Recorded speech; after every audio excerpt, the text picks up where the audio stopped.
All right, let's jump right in. If you're a volleyball coach or a player, you know that moment, that feeling when the game just starts to get away from you.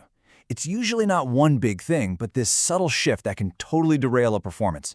So today, we're going to break down a really simple but incredibly powerful tool called the stop skill. Think of it as your team's internal brake, designed to manage that pressure and stop those performance spirals before they even get going. And this right here, this is such a crucial way to think about pressure. It's not some big, sudden panic attack. It's speed. Your thoughts start racing, your reactions get rushed, and you feel that tightness in your chest. That internal rush is exactly where technique starts to break down, and suddenly one mistake turns into two or three. The whole game just feels like it's moving way too fast. And this is what that speed looks like in real life. We've all seen it 1,000 times. A player shanks a pass and boom! Instantly, their shoulders are up by their ears, their jaws clenched, their breathing gets all short and choppy. That physical reaction, that little surge of frustration, that's not just a feeling. It's a physiological event that almost guarantees the next touch isn't going to be a good one. And that's exactly how one mistake spirals out of control. So the big question is, how do you break that chain reaction? You need an internal brake, and that is precisely what the stop skill is. It's a tool that lets you hit pause on that internal rush, just long enough to get back in the driver's seat. Now, the most important word here is intentional. This isn't about pretending you're not frustrated or ignoring your feelings. No way. It's about recognizing that surge, the tight chest, the racing thoughts, and deliberately, consciously creating a 1-second pause. That tiny little bit of space is all it takes to keep one bad moment from bleeding into the next one. And this is a really key distinction to make. Stop is not a coping skill you use on the bus ride home to feel better. It's a performance skill you use right there on the court, in between points. It's all about protecting your mechanics and your decision-making in real time. It gives you back the ability to choose your next action instead of just mindlessly reacting to your last mistake. And why does this actually work? Well, the neuroscience is pretty simple. When your body gets that jolt of stress, your brain basically thinks there's a threat, so it goes into survival mode, which, is not great for executing a perfect pass. Taking a deliberate pause and one slow breath acts as a pattern interrupt. It sends a quick signal to your brain that says, hey, we're okay, this is not an emergency. And that simple act is often enough to dial down the body's stress response and bring your thinking mind back online. Okay, so let's get into the nitty-gritty. The real beauty of stop is that it's simple. It's so simple you can actually remember to do it even when you're under a ton of pressure. It all breaks down into 4 really clear steps.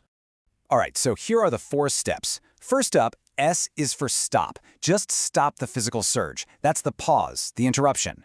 T is for take one breath, a slow inhale and an even slower exhale. This is what calms your nervous system down. O is for observe.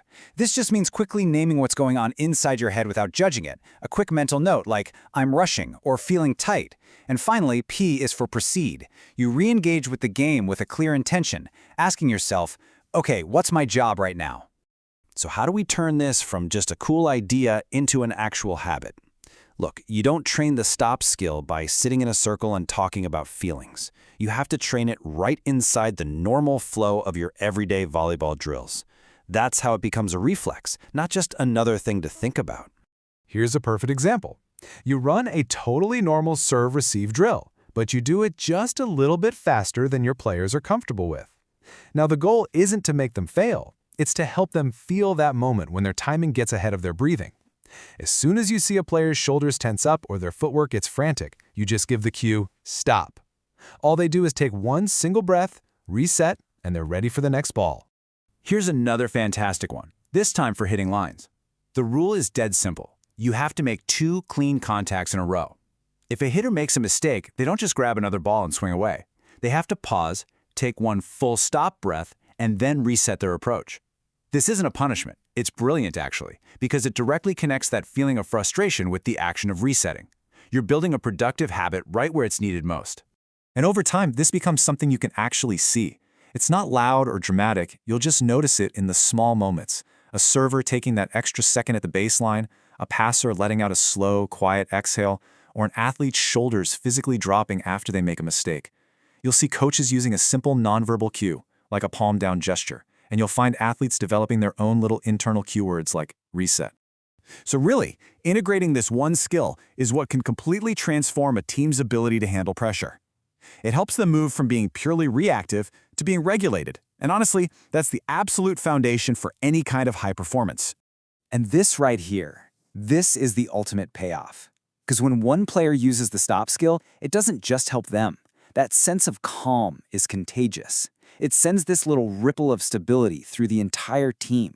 A shared breath, a common language for how to reset. This is what lets a team recover from their mistakes faster than the game can unravel them. So, the stop skill that we just broke down, it's a really foundational piece of a much larger framework called the Mental Performance and Skills System, or MPSS. If you want to go deeper and bring this entire system to your team, you can learn a lot more at flowmpcc.com. You can also find the complete MPSS athlete, coach, and pocket guides right there, and they're also available on Amazon. It's a seriously powerful toolkit for building a truly resilient team.